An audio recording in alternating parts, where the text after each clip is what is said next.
c'est un vrai littéraire, un pur et dur, un érudit, spécialiste de la littérature russe du XXe siècle, de la poésie notamment, révolutionnaire, des années 20 donc.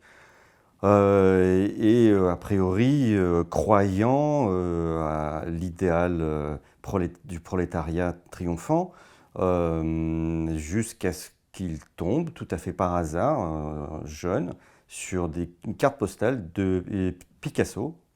C'était un des éléments déclencheurs de sa révolution, de son bouleversement interne. Alors Picasso, ce qui est assez amusant avec Picasso, c'est qu'il était membre du Parti communiste français, comme vous savez, mais il était interdit en Union soviétique.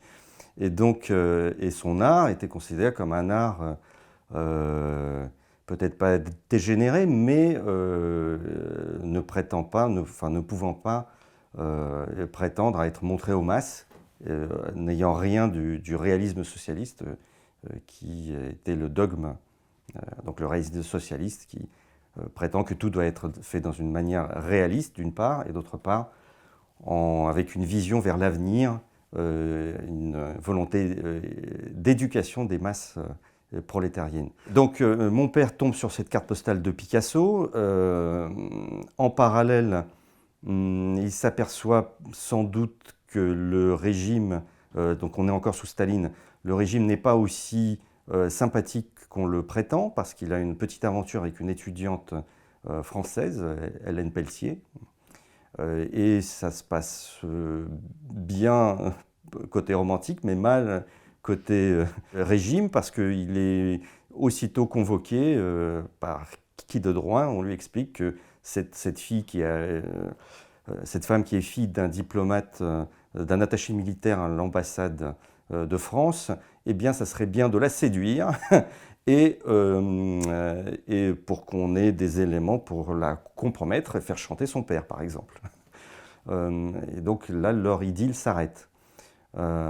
Et donc Picasso plus cette aventure avec Hélène Pelletier font qu'il s'accomplit en lui un virage à 180 degrés qu'il garde secret et qui commence à mûrir. Voilà. Et en parallèle, il se met à écrire des petites nouvelles fantastiques, ou réfléchir en tout cas à des nouvelles fantastiques.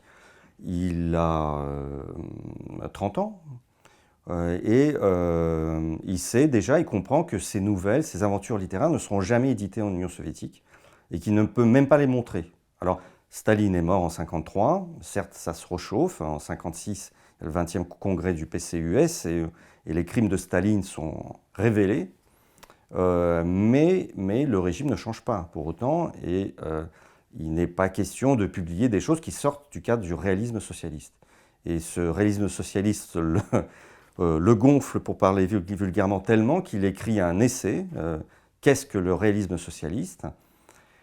Et en désespoir de cause, il l'envoie de manière secrète en Occident, il le fait passer en Occident via Hélène Pelletier, qui est restée une amie, qui après 1953 est venue en URSS elle a poursuivi ses études de slavistique et a récupéré ce manuscrit, en même temps d'ailleurs que le manuscrit du docteur Givago de Pasternak, et c'est dans la même valise que le docteur Givago de Pasternak et Qu'est-ce que le réalisme socialiste d'un anonyme voyage vers l'Occident.